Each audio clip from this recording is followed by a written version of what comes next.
Olá, meu nome é João Sabino, eu sou especialista em reprodução humana. A gente está aqui no canal da Insemine e uma das perguntas que a gente mais recebe é sobre se existe uma dieta especial para fertilização in vitro ou uma dieta da fertilidade, né? Doutor, eu estou fazendo uma dieta para aumentar a minha fertilidade. Então, para conversar sobre isso, a gente convidou a Patrícia Rossetto, ela é nutricionista, trabalha com a gente na Insemine.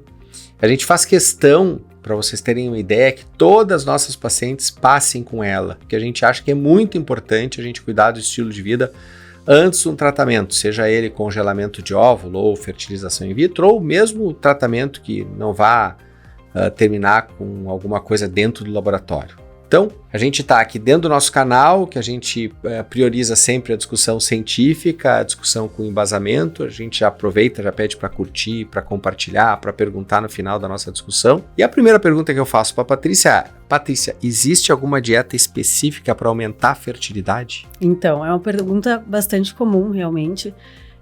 As pessoas buscam um milagre nesse momento, né?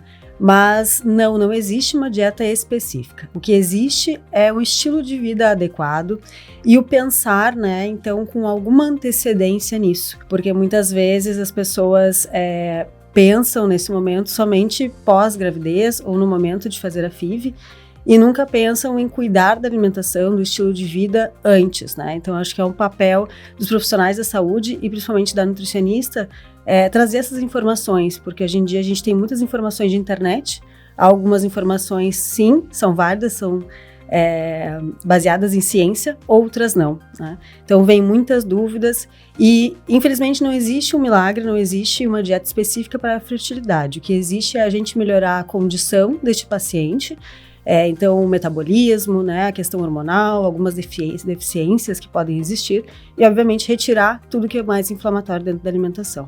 Mesmo a paciente que não é obesa, ela pode se beneficiar da mudança do estilo alimentar dela, por exemplo? Com certeza.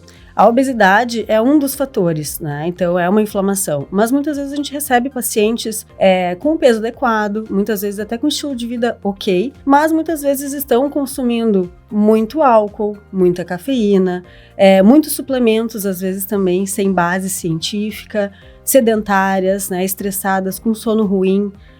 Então, isso tudo a gente pode melhorar sim, né, numa consulta nutricional, montando uma dieta um pouco melhor para que ela seja sim beneficiada nesse momento. E por que a gente preconiza ou se preconiza começar, ou faz sentido a gente começar o tratamento, né, ou a modificação de estilo de vida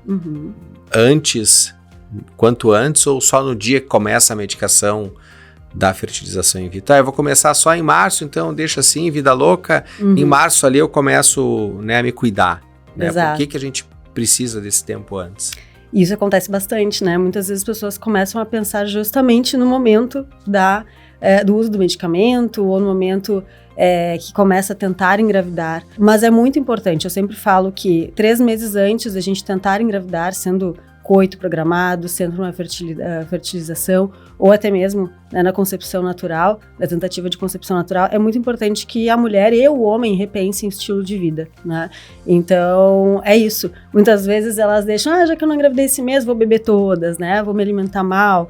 Então, não. Pelo contrário, a gente sabe que é um período muito importante, essas semanas prévias, esses meses prévios, justamente para ajustar essa questão hormonal, metabólica. É um momento de ajustar todas essas questões, né, do corpo, porque é o momento que a gente está em formação desses óvulos, desses espermatozoides e, obviamente, cuidando para preservar o nosso endométrio, né, e esse cuidado para receber esse embrião também no futuro. E ali na clínica, quais são os exageros que tu mais enxerga, assim? O que tu mais chama atenção? É muito comum hoje em dia que as pessoas olhem muitas informações na internet, né? Então, tem um pouco de terrorismo nutricional em cima disso. A gente vê as pessoas hoje usando muitos suplementos sem base científica, outras pessoas sem a necessidade realmente de usar aqueles suplementos, né? Não tem nem exames de sangue, não tem nada para a gente comprovar se realmente aquela pessoa precisa. E muitas vezes elas vêm com dietas muito, muito restritivas. E isso também acaba prejudicando, de certa forma, o dia a dia delas, né? Porque elas já têm esse fator mais psicológico, tem toda a questão do tratamento, e muitas vezes elas têm que abdicar de muita coisa. Então, ela já vem com esse certo sofrimento, né, que às vezes não é necessário. Eu acho que tem que ser algo mais equilibrado para que tudo seja mais leve também. Falasse ali de suplemento, né, de vitamina. Tem alguma vitamina ou suplemento que tu recomenda que seja padrão para todo mundo antes de um tratamento, antes de tentar engravidar? Então, assim como a dieta, nada é padrão, né? É muito individualizado. A gente olha cada paciente como uma pessoa diferente, cada um tem seu histórico, cada um tem suas questões. Claro que tem alguns suplementos que a gente sabe que são interessantes, mas nem todos os pacientes precisam deles. E muitos suplementos a gente tem que se basear, sim, no estilo de vida da pessoa, na rotina, na questão, obviamente, dos exames de sangue, né, na necessidade desses suplementos, da alimentação também, se existe alguma deficiência ou não. Então, a gente sabe que tem alguns suplementos, sim, que são bem interessantes, mas não é para todos igual, né, nem a dosagem igual e nem para todos é necessário todos os suplementos que hoje em dia se usa por aí. Então como mensagem final, Patrícia, o que tu acha que é interessante para aquela pessoa que está pensando que vai engravidar, né? E uma coisa que a gente não abordou também, a gente fala muito na mulher, né? Tá aí o homem, né? Porque metade do material genético vem do homem.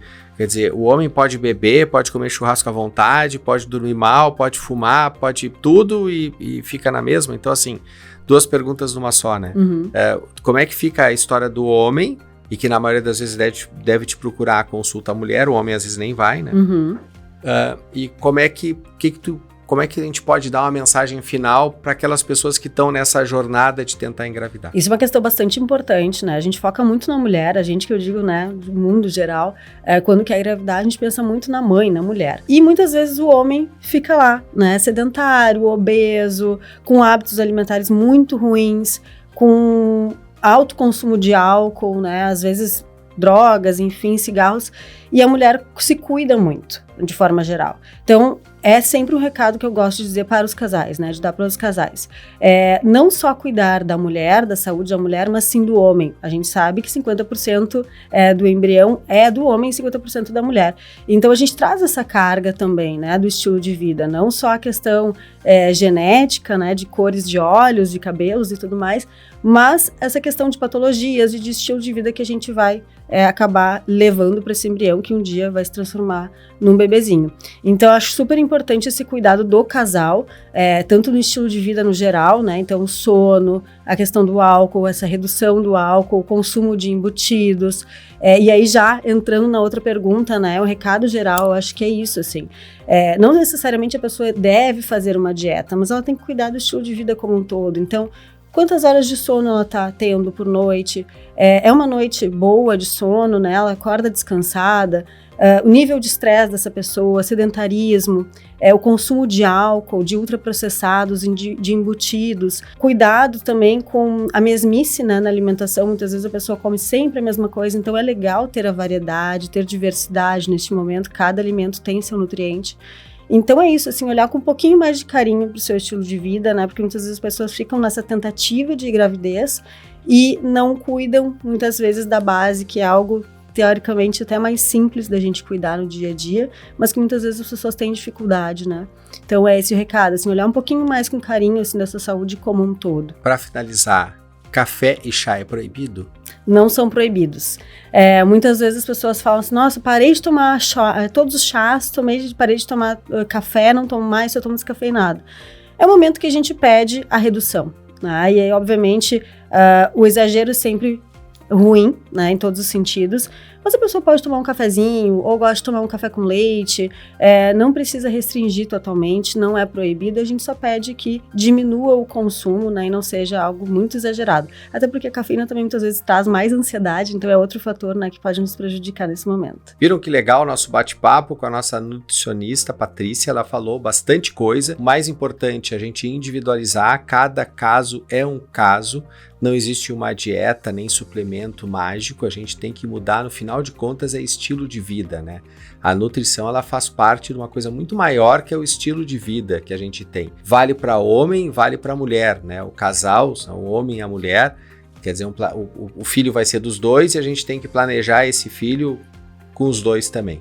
Para nós da Insemini é fundamental ter essa abordagem multiprofissional cuidando do estilo de vida e cuidando também como as pessoas se alimentam, o que elas usam, como é que elas dormem, como é que é a vida delas. Eu sempre pergunto no final da consulta, eu olho pro casal e digo assim, tá aí, como é que é a vida de vocês? Que é tudo isso que a gente está conversando aqui. Gostou? Compartilha, nos pergunta, que a gente gosta de discutir bastante tema com você, sempre trazendo informação com base científica.